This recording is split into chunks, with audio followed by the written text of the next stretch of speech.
Hello guys, कैसे हैं आप लोग। हमें उम्मीद है आप लोग बहुत अच्छे होंगे। और आज मैं लेकर आई हूँ घटना चक्र का भारत का भूगोल। ये है पार्ट 2। मैंने कल पार्ट 1 अपलोड कर चुकी हूँ, आप लोग वहाँ पे जाकर पढ़ सकते हैं, ठीक है। तो इसके पिछले वाला वीडियो अगर नहीं पढ़े हैं तो आप लोग पढ़ लीजिएगा, ठीक है। तो चलिए शुरू करते हैं।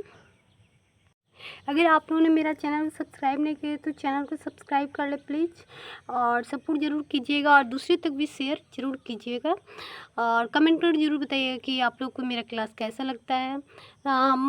आप लोग कमेंट देकर मुझे बहुत खुशी होती है और मुझे प्रोत्साहित मिलती है कि हाँ, इसके आगे का वीडियो लाना चाहिए, ठीक है। तो बताइएगा कि आगे वीडियो लाएँ या नहीं लाएँ, ठीक है। तो चलिए शुरू करते हैं। ये है 51 नंबर क्वेश्चन। भारत में एकमात्र राज्य जो केसर का उत्पादन करता है तो कौन सा राज्य है। तो जम्मू कश्मीर जो है वो सबसे ज़्यादा केसर का उत्पादन एक जम्मू कश्मीर ही राज्य में होता है, ठीक है। इसका आंसर सी हो जाएगा। 52 नंबर क्वेश्चन है, निम्न में से नगदी फसल कौन सा नहीं है। तो पूछ रहा है नगदी फसल कौन सा नहीं है। तो ज्वार जो है वो नगदी फसल नहीं है, बाकी जूट जो है नगदी फसल है, मूंगफली नगदी फसल है, गन्ना जो है नगदी फसल है, ठीक है। इसका आंसर सी हो जाएगा, ठीक है। वो नगदी फसल नहीं है। अब आ रहा है 53 नंबर क्वेश्चन, भारत में कौन सी दो राज्य जो सबसे बड़े पैमाने पर लौह अयस्क से संपन्न होते हैं। तो लौह अयस्क सबसे ज़्यादा मध्य प्रदेश और उड़ीसा में होता है, ठीक है। तो सबसे संपन्न राज्य है भारत का मध्य प्रदेश और उड़ीसा। इसका आंसर बी हो जाएगा। अब आ रहा है 54 नंबर क्वेश्चन, निम्नलिखित लौह अयस्कों में से बेलाडीला में किसका खनन होता है। तो किसका खनन होता है, चलिए देखते हैं। इसका होता है हेमेटाइट का सबसे ज़्यादा खनन होता है। इसका आंसर ए हो जाएगा। अब आ रहा है 55 नंबर क्वेश्चन, झारखंड में कोयला की खानें स्थित है तो कहाँ है। झारखंड में कोयला की खान कहाँ पे है। तो झारिया में है, ठीक है। इसका आंसर ए हो जाएगा। अब आ रहा है 56 नंबर क्वेश्चन, भूमिगत कोयले का दहन किस राज्य में होता है। भूमिगत कोयले का दहन किस राज्य में होता है। तो झारखंड राज्य में भूमिगत कोयले का दहन होता है। इसका आंसर सी हो जाएगा, ठीक है। 57 नंबर क्वेश्चन आ रहा है कि झारखंड के झारिया क्षेत्र में मुख्य क्या पाया जाता है। तो क्या पाया जाता है।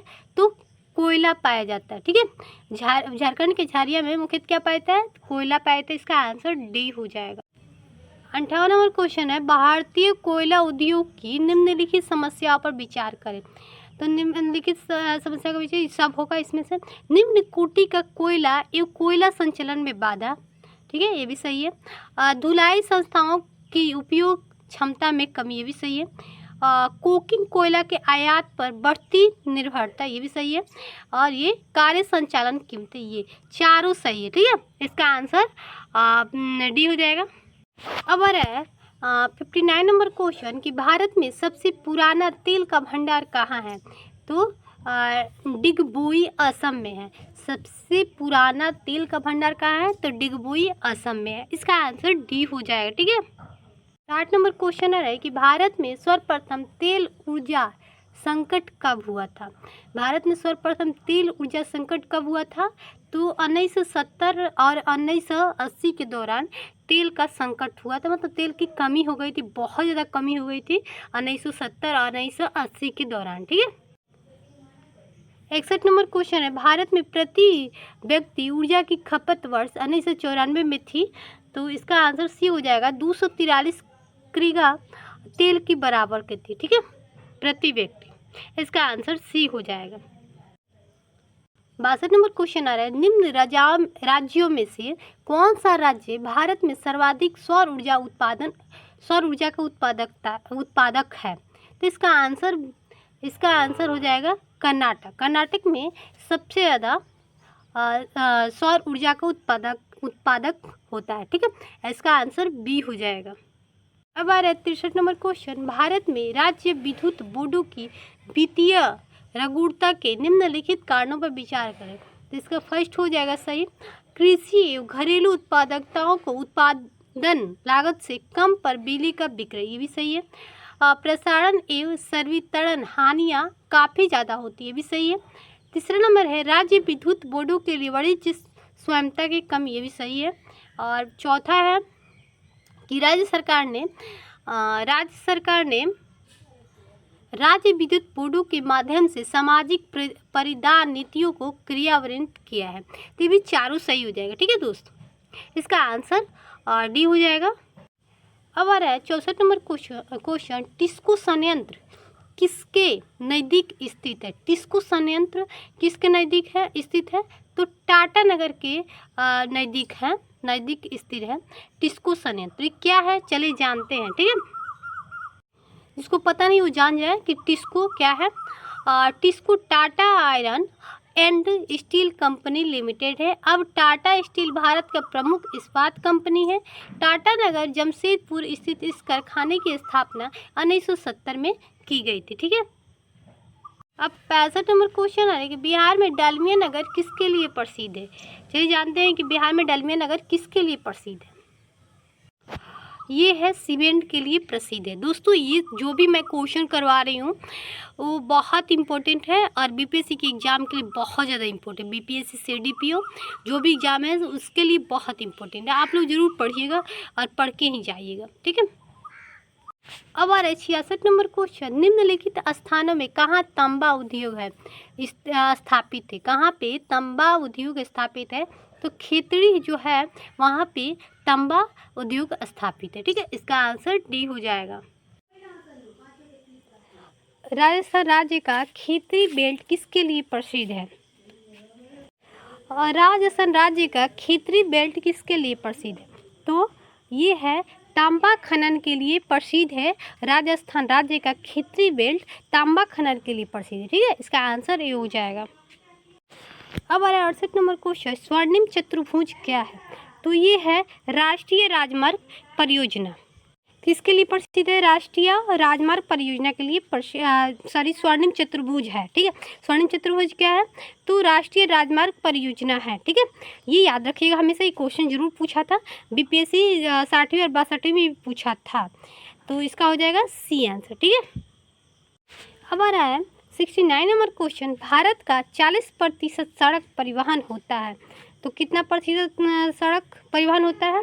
तो राष्ट्रीय राजमार्ग से राष्ट्रीय मार्ग से परिवहन होता है। ठीक है, भारत का 40% सड़क परिवहन होता है राष्ट्रीय मार्ग से। ठीक है, इसका आंसर ए हो जाएगा दोस्तों। ठीक है, अब आ रहा है 70 नंबर क्वेश्चन कि निम्न हिमालय पर्वत श्रेणियों में से किसी पर्वत श्रेणी को अटल टनल पार करती है? तो कौन सा है श्रेणी?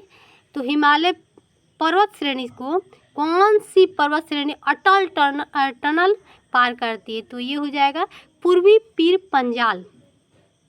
ठीक है, इसका आंसर डी हो जाएगा। अब आ रहा है निम्नांकित नंबर की राजधानी ट्रेनों में से कौन सी एक अधिकतम दूरी तय करती है? तो त्रिवेंद्रम सेंट्रल। ठीक है, इसका नंबर है 12,431। इसका आंसर बी हो जाएगा। ठीक है, अब है कुरियर सेवा से प्रतिस्पर्धा के लिए भारतीय डाक विभाग ने द्रुत डाक सेवा का आरंभ कब किया? तो 1986 में किया था। ठीक है, इसका आंसर डी हो जाएगा। अब आ रहा है भारतवर्ष में सर्वप्रथम दूरभाष का प्रादुर्भाव किस वर्ष हुआ? तो इसका आंसर बी हो जाएगा 1981 में। अब आ रहा है 74 नंबर क्वेश्चन कि पाट अंचल अवस्थित है। तो पाट अंचल कहाँ अवस्थित है? तो झारखंड में। ठीक है, इसका आंसर बी हो जाएगा।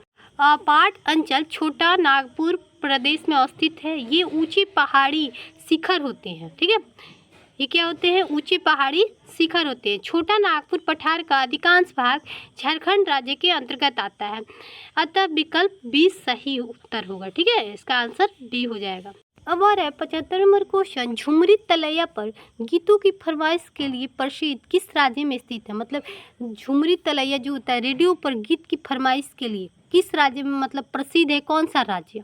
ठीक है, फरमाइश किया जाता है रेडियो पर कि मुझे ये गीत सुनना है, वो गीत सुनना है। तो कौन सा है राज्य?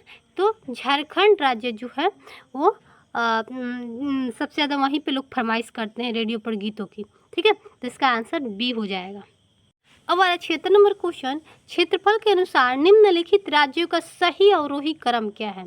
तो सही अवरोही क्रम क्या होगा, पहले 3 हो जाएगा, ठीक है, मध्य प्रदेश, फिर हो जाएगा उत्तर प्रदेश, फिर हो जाएगा आंध्र प्रदेश, फिर हो जाएगा बिहार। इसका आंसर डी हो जाएगा, ठीक है। अब आ रहा है 77 नंबर क्वेश्चन, भौगोलिक क्षेत्र के दृष्टि से भारत के निम्न जिलों में से कौन सा जिला सबसे बड़ा है। तो भौगोलिक क्षेत्र की दृष्टि से भारत के निम्न जिलों में से कौन सा सबसे बड़ा जिला है। तो सबसे बड़ा जिला जो है वो कच्छ है, ठीक है। इसका आंसर बी हो जाएगा। अब है असम कुल मिलाकर कितने राज्य एवं केंद्र शासित क्षेत्रों से घिरा हुआ है। तो कितने राज्य और केंद्र शासित क्षेत्रों से घिरा हुआ है, तो 7। इसका आंसर बी हो जाएगा। 79 नंबर क्वेश्चन आ रहा है, गद्दी लोक निवासी हैं। गद्दी लोक निवासी कहाँ के हैं, तो हिमाचल प्रदेश के हैं। इसका आंसर बी हो जाएगा, ठीक है। 80 नंबर क्वेश्चन आ रहा है, बोडो निवासी है। बोडो कहाँ के निवासी हैं, तो गारो पहाड़िया के निवासी हैं, एक जनजाति है, ठीक है।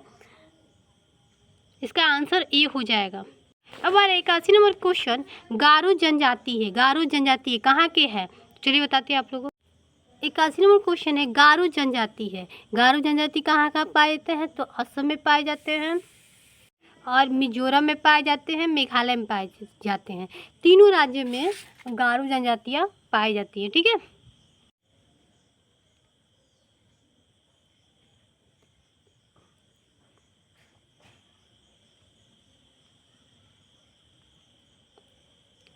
उसके बाद आ रहा है 83 नंबर क्वेश्चन कि भारत की सबसे बड़ी वह नदी है कौन सी है, तो गंगा नदी है। इसका आंसर सी हो जाएगा। अब आ रहा है 84 नंबर क्वेश्चन कि गंगा नदी के किनारे सबसे बड़ा शहर कौन सा है। तो गंगा नदी किनारे सबसे बड़ा शहर कानपुर है। इसका आंसर सी हो जाएगा। अब आ रहा है तिब्बत में मानसरोवर झील के पास जिस नदी का स्रोत है वह क्या है, उपयुक्त सभी में।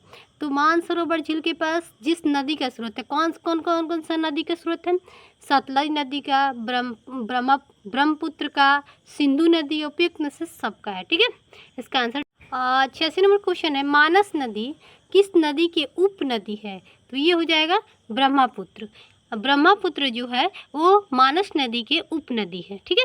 इसका आंसर किस नदी के उपनदी है, तो ब्रह्मपुत्र, ठीक है। इसका आंसर डी हो जाएगा। अब है 87 नंबर क्वेश्चन कि निम्नलिखित तुलना के आधार पर हिमालयी नदी के प्रायद्वीपीय नदी से तुलना करें। तो क्या हो जाएगा, अधिकांश हिमालयी नदियाँ 12मासी है, ठीक है, जबकि अधिकांश प्रायद्वीपीय नदियाँ वर्षा पर निर्भर। सही है, तुलना इसका सही है। उसके बाद आ रहा है 2 नंबर कि हिमालयी नदी के ढाल प्रायद्वीपीय नदी की तुलना में अधिक खड़ा है। तो इसका आंसर दोनों का सही होगा, ठीक है। ये 1 और 2 दोनों सही है, ठीक है। अब आ रहा है 88 नंबर क्वेश्चन, कौन सा नदी भंस द्रोणी से होकर बहती है। तो ये हो जाएगा नर्मदा। नर्मदा जो है वो भंस द्रोणी से होकर बहती है। इसका आंसर ए हो जाएगा। अब आ रहा है 89 नंबर क्वेश्चन, पश्चिम की ओर प्रवाहित होने वाली नदियाँ कौन सी है।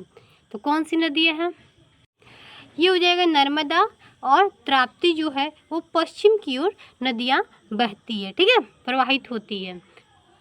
90 नंबर क्वेश्चन आ रहा है, कावेरी नदी कौन सा राज्य से होकर गुजरती है। कावेरी नदी जो है वो कौन सा राज्य से होकर गुजरती है।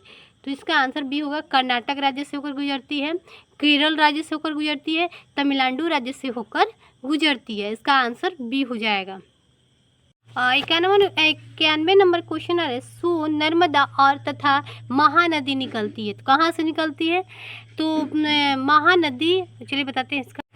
सोन नर्मदा नदी का उद्गम अमरकंटक से होता है, ठीक है, जबकि महानदी धमतरी के सिवाहा पहाड़ी से निकलती है, ठीक है। आ रहा है 92 नंबर क्वेश्चन, दामोदर नदी निकलती है, कहाँ से निकलती है, तो छोटा नागपुर के पठार से निकलती है दामोदर नदी, ठीक है। इसका आंसर बी हो जाएगा। निम्नलिखित में से कौन सा भूमि बंधित नदी है। तो चलिए बताते हैं आपको, ये हो जाएगा सी, लूनी नदी, ठीक है। इसका आंसर सी हो जाएगा। 94 नंबर क्वेश्चन आ रहा है कि निम्न नदियों में सबसे अधिक नदी पथ परिवर्तन किया है। कौन सा नदी सबसे ज़्यादा परिवर्तन किया नदी पथ? तो ये हो जाएगा कोसी नदी। ठीक है, परिवर्तन करने का काम सबसे अधिक कोसी नदी ही करती है। इसका आंसर सी हो जाएगा। अब आ रहा है 95 नंबर क्वेश्चन। 95 नंबर क्वेश्चन आ रहा है कि दामोदर, कोयल और स्वर्णरेखा नदियाँ निम्नलिखित में से किससे निकलती है? तो छोटा नागपुर के पठार से ये निकलती है, दामोदर, कोयल और स्वर्णरेखा नदियाँ। ठीक है, इसका आंसर सी हो जाएगा।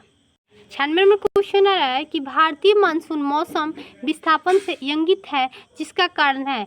तो स्थल तथा समुद्र के विभेदी तापन के कारण। ठीक है, अब आ रहा है आम्र वर्षा क्या है? तो आम्र वर्षा 97 नंबर क्वेश्चन है। तो ये है मई महीने में बारिश होती है, जिसके कारण आम पकना शुरू हो जाता है। ठीक है, इनमें से कोई नहीं होगा। अब आ रहा है 98 नंबर क्वेश्चन, निम्न राज्यों में से किस राज्यों में जाड़े के मौसम में बारिश मिलती है? तो तमिलनाडु राज्य जो है वहाँ पे जाड़े के मौसम में बारिश मिलती है, बारिश बहुत ज़्यादा होती है। ठीक है, 99 नंबर क्वेश्चन है, चेरापूंजी अवस्थित है? तो कहाँ है? तो मेघालय राज्य में चेरापूंजी अवस्थित है। ठीक है, इसका आंसर सी हो जाएगा। कह रहा है कि सूची 1 और सूची 2 को आपस में मिलाकर सही उत्तर चुनिए। ठीक है, चलिए बताते हैं।